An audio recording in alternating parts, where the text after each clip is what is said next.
ಒಬ್ಬ ಆರ್ಟಿಸ್ಟಾಗಿ ಸ್ಪೆಷಲ್ ಸಿನಿಮಾಗಳು ಅಂತ ಹೇಳ್ಬೋದು. ಯಾಕಂತಂದರೆ ಒಂದು ಕಡೆ ಸುದೀಪ್ ಅವ್ರ ಜೊತೆ ಆ್ಯಕ್ಟ್ ಮಾಡ್ತಾ ಇರೋಂಥದ್ದು, ಇನ್ನೊಂದು ಕಡೆ ದರ್ಶನ್ ಅವ್ರ ಜೊತೆ ಆ್ಯಕ್ಟ್ ಮಾಡ್ತಾ ಇರ್ತಕ್ಕಂಥದ್ದು. ನಾನು ನಮ್ಮ ಸ್ನೇಹಿತರ ಜೊತೆ ಮಾತನಾಡ್ತಾ ಇದ್ವಿ, ವಿನಯ್ ಅವ್ರಿಗೆ ಒಂದು ರೀತಿಯ ಅದೃಷ್ಟ ಅನ್ಬೋದು. ಯಾಕೆಂತಂದರೆ ಸುದೀಪ್ ಸರ್ ಹೇಳ್ತಾ ಇದ್ದೀನಿ, ನಾವು ಸೂರ್ಯ ಚಂದ್ರ ಯಾವಾಗೂ ಒಂದು ಕಡೆ ಬರಲ್ಲ ಅಂತ, ಬಟ್ ನೀವೆರಡೂ ಕಡೆ ಇದ್ದೀರಲ್ಲ ಸರ್, ಹೇಗೆ ಅಂತ. ಸರ್, ಸೂರ್ಯ ಚಂದ್ರ ಎರಡೂ ಬೆಳಕು ಕೊಡೋದು ಭೂಮಿಗೆ ಅಲ್ವಾ sir?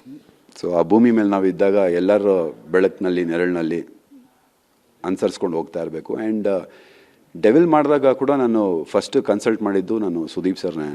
I told him that ಈ ಥರ ಒಂದು ಆಪರ್ಚುನಿಟಿ ಬಂದಿದೆ, ಏನು ಮಾಡಲಿ sir, because I discuss all my professional things. ಅವ್ರ ಗೈಡೆನ್ಸ್ ತೊಗೊಂಡು ನಾನು ಮಾಡ್ತೀನಿ.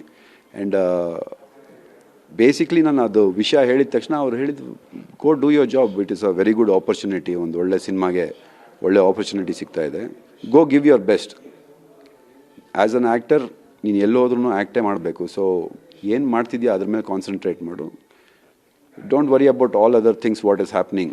ನಿನ್ನ ಕೆಲಸ ಏನಿದೆ ಕಾನ್ಸಂಟ್ರೇಟ್ ಮಾಡು ಆ್ಯಂಡ್ ಗಿವ್ ಯು 100% ಅಂತ ನನಗೆ ಗೈಡ್ ಮಾಡಿದ್ರು. So here I am. ಪರ್ಟಿಕ್ಯುಲರಾಗಿ ಅಂದರೆ ಅದೇ ಒಂದು ಪೊಲಿಟಿಕಲ್ ಡ್ರಾಮಾ ಅನ್ನುವಂಥದ್ದು ಜಸ್ಟ್ ಇನ್ಫಾರ್ಮೇಷನ್ ಇರುವಂಥದ್ದು.